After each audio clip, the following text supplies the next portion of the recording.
Cop versus the glowing fog monster. The fog rolled into Millhaven like a thief in the night, silent and thick, swallowing the streetlights whole. Officer Daniel Danny Torres had seen fog before. Plenty of it, growing up in this damp, forgotten corner of the Pacific Northwest. But this was different. It glowed. Not like a neon sign or a cheap glow stick, but with a faint, pulsing green shimmer that made his skin crawl. He flicked his cruiser's high beams on, but they barely cut through the murk. The radio crackled with static, useless. Danny adjusted his cap, muttered a curse under his breath, and stepped out into the night. It was 2:17 a.m., and Millhaven was dead quiet, except for the call that had come in 20 minutes earlier. Old Mrs. Pritchard, who lived out by the edge of the woods, had dialed 911, screaming about something glowing in her backyard. Danny figured it was dementia or too much sherry, but he was the only cop on duty tonight, and the station was a skeleton crew since budget cuts slashed overtime. So here he was, boots crunching on gravel, breath fogging in the chill, heading toward the Pritchard place. The glowing fog thickened as he approached the ramshackle house. It clung to the ground, swirling around his ankles like it had a mind of its own. Danny's hand rested on his holstered Glock, though he wasn't sure what good it'd do against fog. He knocked on the door. No answer. He called out, "Mrs. Pritchard, it's Officer Torres.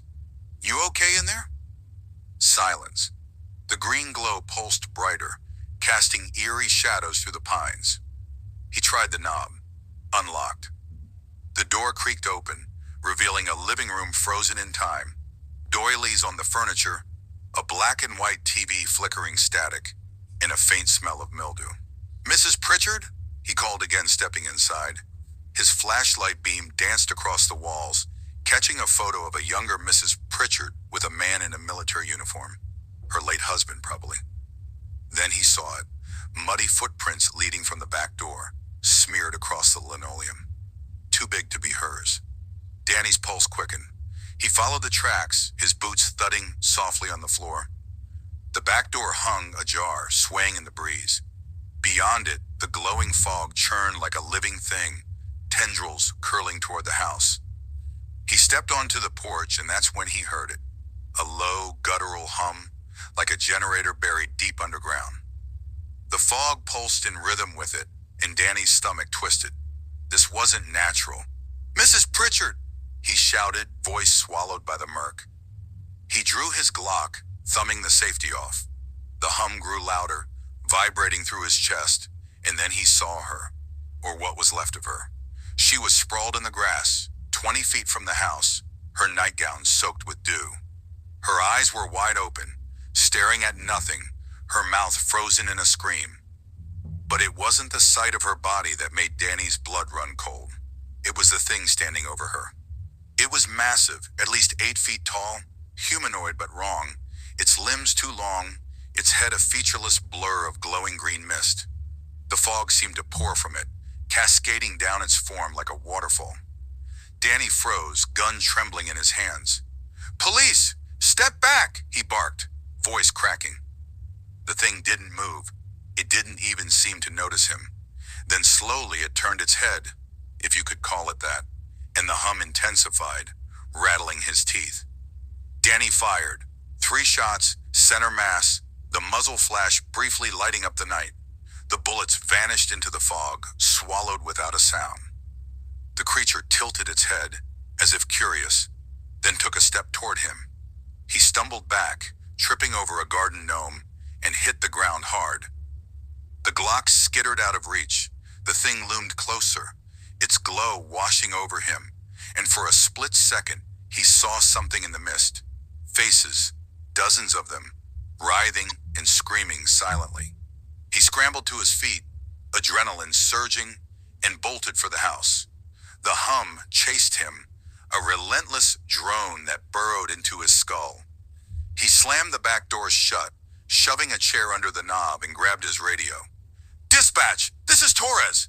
I need backup at the Pritchard place, now! Something's..." Static drowned him out. He cursed again, louder this time, and risked a glance through the window. The creature was gone, but the fog pressed against the glass, glowing brighter, seeping through the cracks. Danny's mind raced. He wasn't a rookie, 10 years on the force, a stint in Tacoma before transferring to Millhaven. But nothing in the academy prepared him for this. He needed to think. Mrs. Pritchard was dead, no question. Whatever that thing was, it wasn't human, and bullets didn't faze it. He rummaged through the kitchen drawers, finding a flashlight, a box of matches, and a rusted butcher knife. Not much, but better than nothing. The hum returned, louder, shaking the walls. The fog oozed under the door, pooling on the floor like liquid light. Danny lit a match, holding it out like a talisman.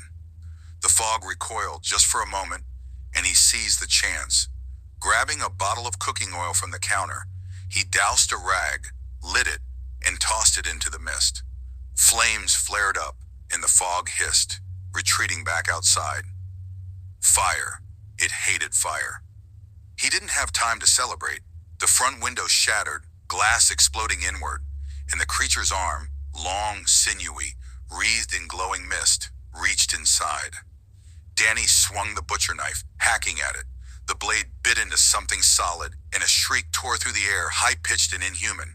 The arm withdrew, but the fog surged in, flooding the room. He coughed, eyes stinging, and stumbled toward the back door. He had to get to the cruiser, call for help, anything.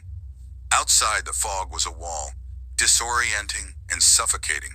He sprinted blindly, guided by memory, until his hands found the cruiser's door. He yanked it open, diving inside, and slammed the key into the ignition. The engine sputtered, then roared to life. He floored it, tires spinning on wet grass, and the car lurched forward. The glow pulsed behind him, the hum vibrating through the chassis, but he didn't look back. He made it halfway down the road before the radio crackled to life. "Torres, this is dispatch. You okay? We lost you for a bit."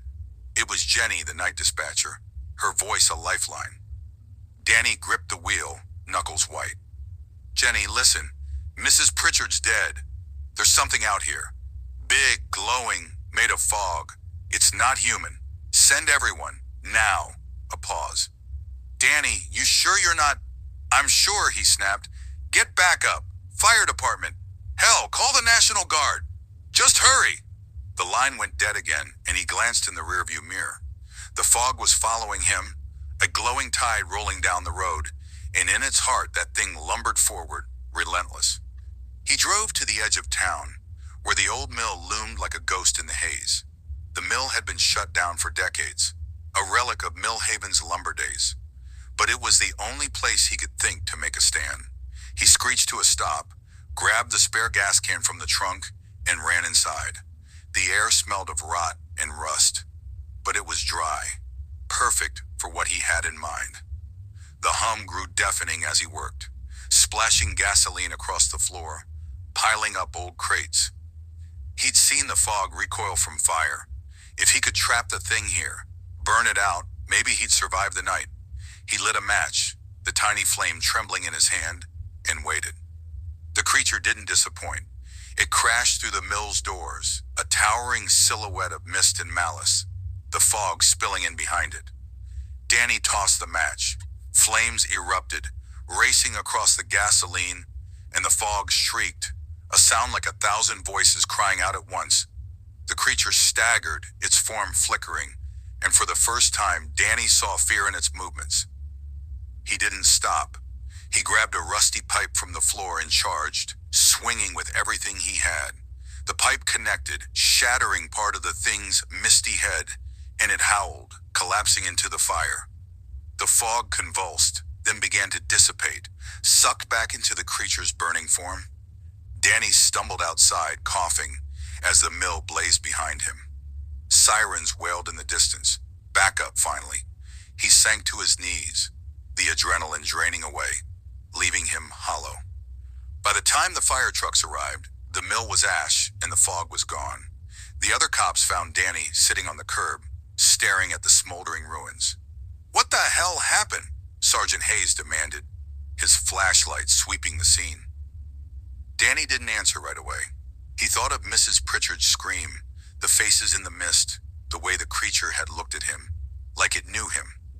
Something bad, he said finally. Something that doesn't belong here.